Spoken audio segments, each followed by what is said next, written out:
നമസ്കാരം, ഞാൻ ആസിഫ് പൊന്നാട്. ചാനൽ 5+ലേക്ക് സ്വാഗതം. എങ്ങനെ പരിചയപ്പെടുത്തുന്നത് എനിക്കറിയില്ല. ഇത് IITS എന്ന് പറയുന്ന വിദ്യാഭ്യാസ സ്ഥാപനത്തിന്റെ പ്രതിനിധികളാണ് അല്ലെ.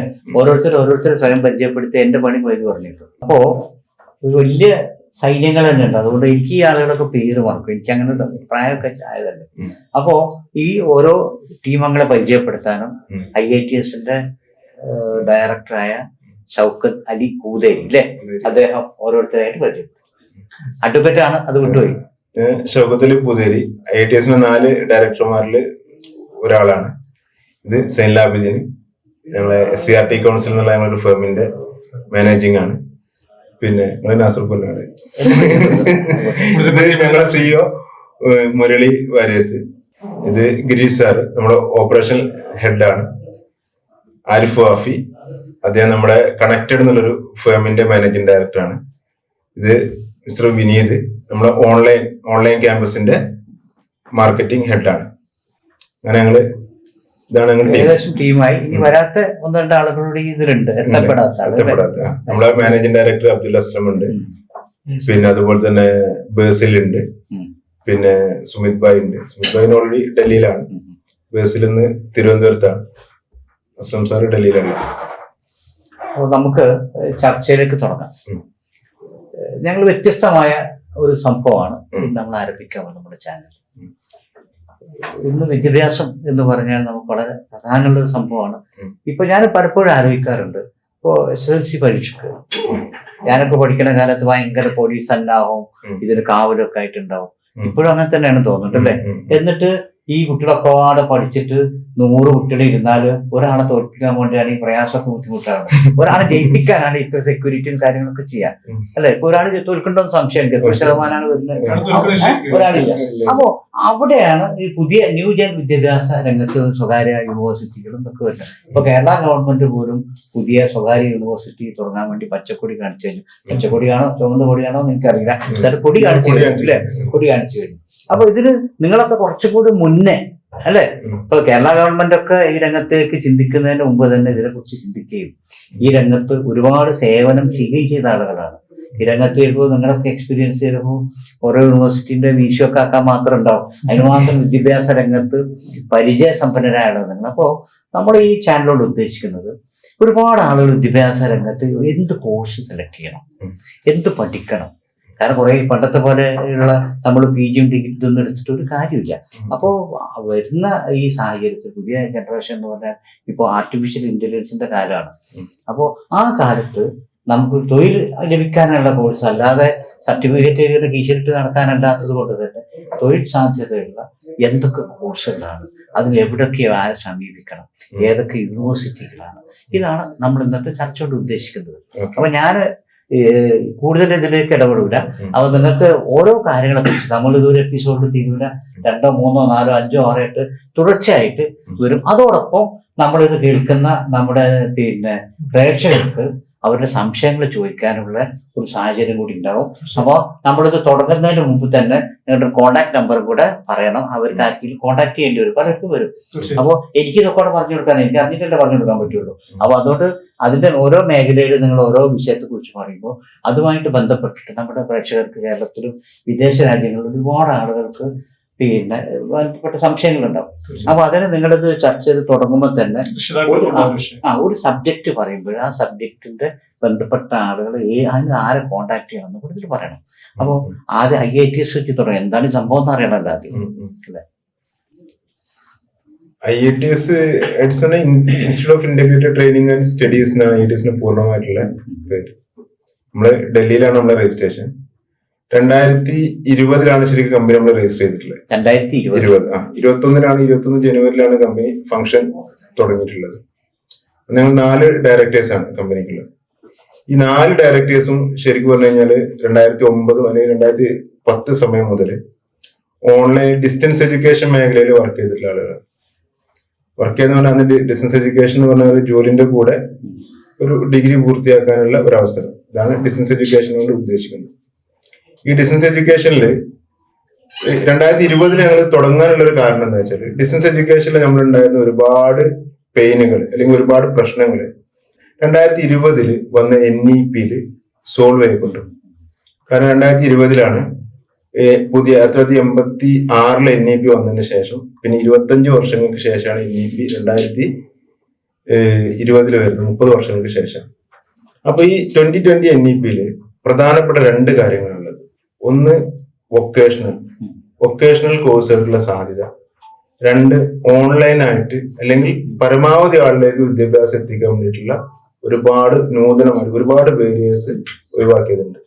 അപ്പൊ ഇതിനെ പറ്റി പഠിച്ച് മനസ്സിലാക്കിയപ്പോൾ ഞങ്ങൾ നിലവിൽ ഉണ്ടായിരുന്ന മേഖല, അതായത് ഓൺലൈൻ ഡിസ്റ്റൻസ് എന്നുള്ള മേഖല, അതിൽ ഒരുപാട് പ്രശ്നങ്ങൾ ഉണ്ടായിരുന്നു. കാരണം പണ്ട് നമ്മളൊരു ഡിസ്റ്റൻസ് എഡ്യൂക്കേഷൻ ഒരു അഡ്മിഷൻ എടുക്കുന്ന സമയത്ത് ഒരു കുട്ടിനെ നമ്മൾ അഡ്മിഷൻ എടുക്കുമ്പോൾ ഈ കുട്ടിന്റെ എല്ലാ രേഖകളും, അതിന്റെ ഒറിജിനൽ, ഫോട്ടോ, DD, ഇങ്ങനെ ഒരു 8-10 രേഖകൾ ചെക്ക് ലിസ്റ്റ് ആക്കി ഇത് മുഴുവൻ ഒറിജിനലോട് കൂടി നമ്മൾ യൂണിവേഴ്സിറ്റിയിൽ കൊണ്ടുപോയി കൊടുത്ത് അവിടെ സബ്മിറ്റ് ചെയ്ത് നമ്മൾ ക്യൂ നിൽക്കണം. ഇന്ന് ഫയൽ വെച്ച് കഴിഞ്ഞാൽ ചിലപ്പോൾ നമുക്ക് 4-5 ദിവസം കഴിഞ്ഞ് ഒരു ഡേറ്റ് കിട്ടി ഡയറക്ടർ എടുക്കണം. അദ്ദേഹത്തെ കണ്ട് അപ്രൂവൽ കിട്ടി അഡ്മിഷൻ ലിസ്റ്റ് എടുത്ത് അടുത്ത സെഷനിൽ പോയി ഒറിജിനൽ വെരിഫൈ ചെയ്ത് നെക്സ്റ്റ് സെഷനിൽ അഡ്മിഷൻ കൺഫേം ചെയ്ത് ID കാർഡ് വാങ്ങിച്ച് പിന്നെ പുസ്തകത്തിന് വേണ്ടി ക്യൂ നിൽക്കണം. ഒരു 25-30 പുസ്തകം ഒരു സബ്ജക്റ്റിന് ഉണ്ടെങ്കിൽ ആകെ 8-9 കിട്ടുക, പകുതി പോലും കിട്ടൂല. ബാക്കി നമ്മൾ ഇവിടെ കൊണ്ടുവന്ന് പ്രിന്റ് അടിച്ചു കൊടുക്കണം. ഇനി ഇതൊക്കെ കൊടുത്ത് ഫീസ് കളക്ട് ചെയ്യുമ്പോൾ എക്സാമിനേഷന്റെ ഫോം സബ്മിറ്റ് ചെയ്യുന്ന സമയമാവും. ഈ എക്സാം ഫോം സബ്മിറ്റ് ചെയ്യുന്ന സമയത്ത് ഇതേ സെയിം പ്രോസസ്സിങ്, കുട്ടിന്റെ ഫോട്ടോ, ID കാര്യങ്ങൾ കൊടുത്ത് ഇത്രയും ഡോക്യുമെന്റ് DD എടുക്കാന്ന് പറഞ്ഞാൽ അതിനൊക്കെ ബാങ്കിൽ പോയി കഴിഞ്ഞാൽ ഒരു 5 DD കൂടുതലിനെ ഒരു പ്രശ്നം. ഇതൊക്കെ എടുത്ത് അവിടെ കൊണ്ട് എക്സാം നടത്തും.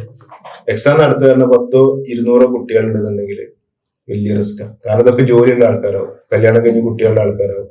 ഇവരെ കുട്ടിയും അമ്മയും ഭർത്താവും കൂടെ വരും. ഇവർക്ക് താമസ സൗകര്യം മുതൽ വരെ എന്ത് ചെയ്യണം, നമ്മൾ ഒരുക്കണം.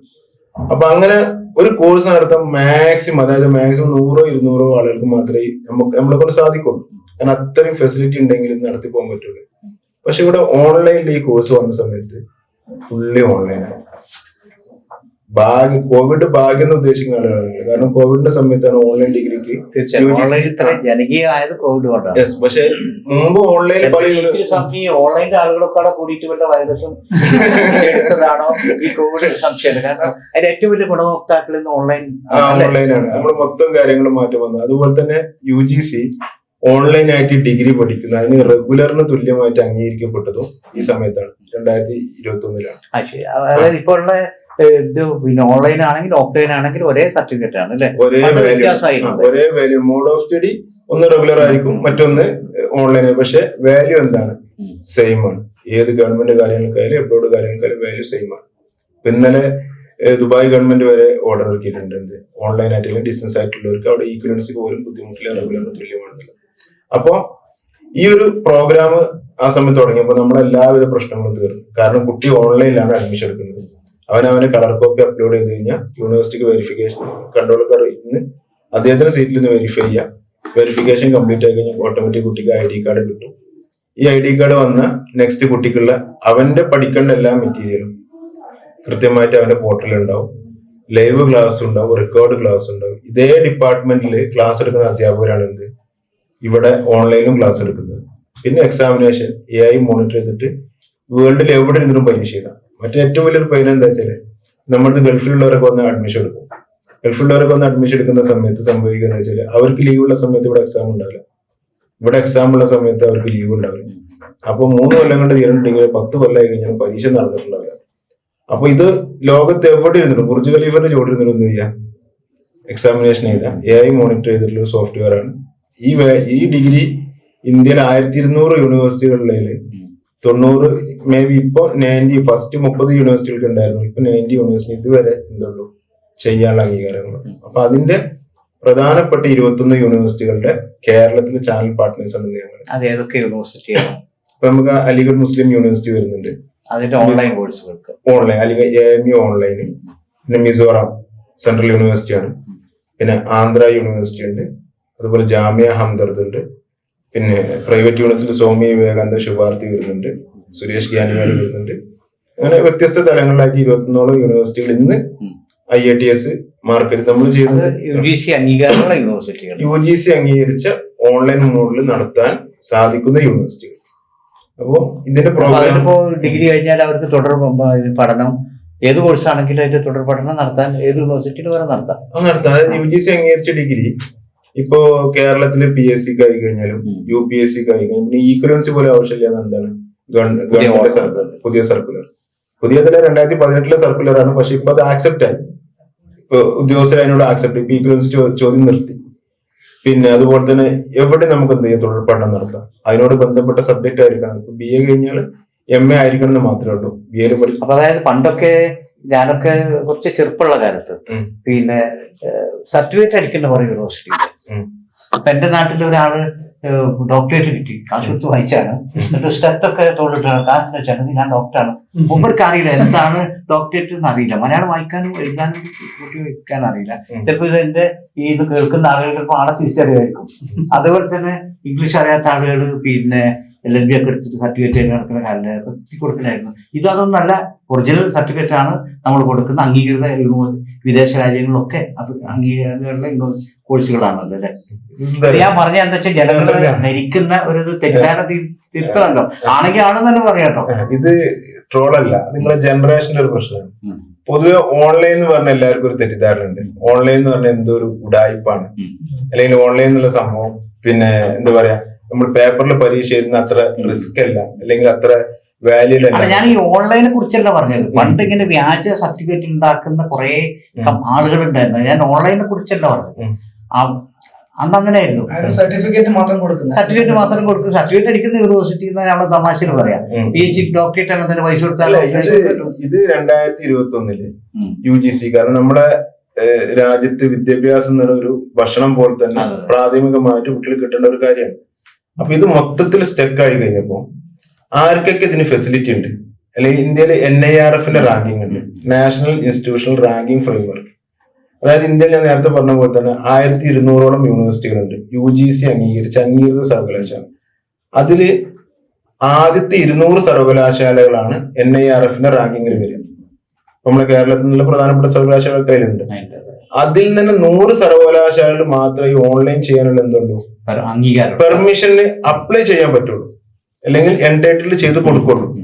കൂടാതെ NAAC ഗ്രേഡ് ഉണ്ട്, national accreditation and assessment council, അതിന്റെ ഗ്രേഡ് ഉണ്ട്. ഇത് രണ്ടും നോക്കി കൂടാതെ യൂണിവേഴ്സിറ്റിന് ഫെസിലിറ്റി ഉണ്ടെന്ന് കൂടി ഉറപ്പുവരുത്തണം. ഇപ്പൊ BA ഹിസ്റ്ററി ഒരു കോഴ്സ് നടത്തണമെന്നുണ്ടെങ്കിൽ ആ ഹിസ്റ്ററി ഡിപ്പാർട്ട്മെന്റും അവർക്ക് അതിന്റെ ക്ലാസ്സസ് നടത്താനുള്ള ഫെസിലിറ്റിയും ഉണ്ടെങ്കിൽ മാത്രമേ ഓൺലൈൻ ചെയ്യാൻ പറ്റുള്ളൂ. ഡയറക്റ്റ് യൂണിവേഴ്സിറ്റി നമുക്ക് വേറെ ഏത് ഡിഗ്രിനേക്കാളും കൂടുതൽ ജെന്യൂനിറ്റി പ്രൂവ് ചെയ്യാം. കാരണം കുട്ടി അഡ്മിഷൻ എടുക്കുന്നത് യൂണിവേഴ്സിറ്റിന്റെ ഓൺലൈൻ സൈറ്റിലാണ്. ABCID, അതായത് കുട്ടി അഡ്മിഷൻ എടുക്കുന്ന സമയത്ത് നമ്മൾ ഡിജിലോക്കർ ഉപയോഗിച്ചിട്ട് അവന്റെ അക്കാദമിക് ബാങ്ക് ക്രെഡിറ്റ് ഗവൺമെന്റിന്റെ സൈറ്റിലേക്ക് ഓട്ടോമാറ്റിക് എന്താവുകയാണ്, ക്രെഡിറ്റ് ചെയ്യുമ്പോൾ ABCID എന്താണ്, നിർബന്ധമാണ്.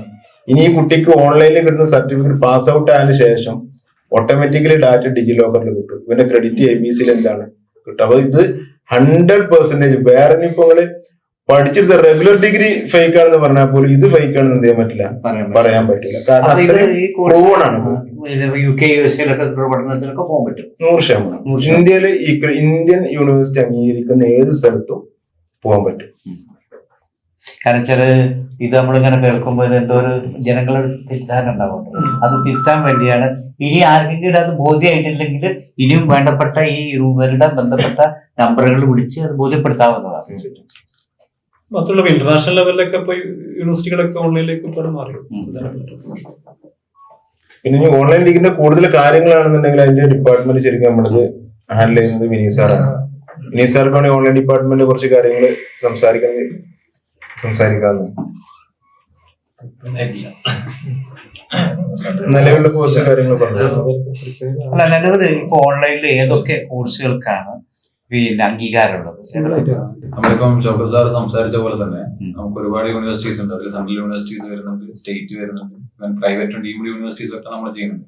മെയിൻലി വരുന്ന കോഴ്സുകൾ എന്ന് പറയുന്നത് UG PG കോഴ്സുകളാണ്. ചില യൂണിവേഴ്സിറ്റീസ് എന്ത് ചെയ്യുന്നുണ്ട്, നമ്മുടെ ഡിപ്ലോമ കോഴ്സുകൾ പ്രൊവൈഡ് ചെയ്യുന്നത്. ഇപ്പോൾ ഡിഗ്രി എന്ന് പറയുമ്പോൾ നോർമലി വരുന്നത് BA വരുന്നുണ്ട്, BCom വരുന്നുണ്ട്, BBA വരുന്നുണ്ട്. ഇപ്പൊ റീസെന്റ് BCAയും കൂടെ എന്ത് ചെയ്തിട്ടുണ്ട്, ഓൺലൈൻ ആയിട്ട് വന്നിട്ടുണ്ട്. പിന്നെ ഈ 1 year പ്രോഗ്രാമുകളായ ഈ bachelor of library and information science കോഴ്സുകളും ഇതിന്റെ ഒക്കെ തന്നെ PG. B ആണെന്നുണ്ടെങ്കിൽ നമുക്ക് MA പറയാം, BBAക്ക് MBA പറയാം, BComന് MCom പറയാം, അതേപോലെ BCAക്ക് MCA പറയാം. പിന്നെ master of library and information സയൻസും കുറച്ച് ഡിപ്ലോമ പ്രോഗ്രാമുകളുമാണ് നിലവിൽ എന്ത് ചെയ്യുന്നത് ഓൺലൈൻ യൂണിവേഴ്സിറ്റീസ് പ്രൊവൈഡ് ചെയ്യുന്നത്. സയൻസ് ഗ്രൂപ്പുകളൊന്നും സയൻസ് ഗ്രൂപ്പുകൾ, അതായത് പ്രാക്ടിക്കൽസ് കൂടുതലായി വരുന്ന കോഴ്സുകൾ എന്ത് ചെയ്യാൻ പറ്റില്ല, ഓൺലൈൻ ചെയ്യുന്നതിന് ചെറിയ ലിമിറ്റേഷൻസ് ഉണ്ട്. പ്രാക്ടിക്കൽസ് കൂടുതലുള്ളതില്ല, ആർട്സ് കോഴ്സുകളാണ് കൂടുതലായിട്ടും നമുക്ക് ഓൺലൈനിൽ വരുന്നത്.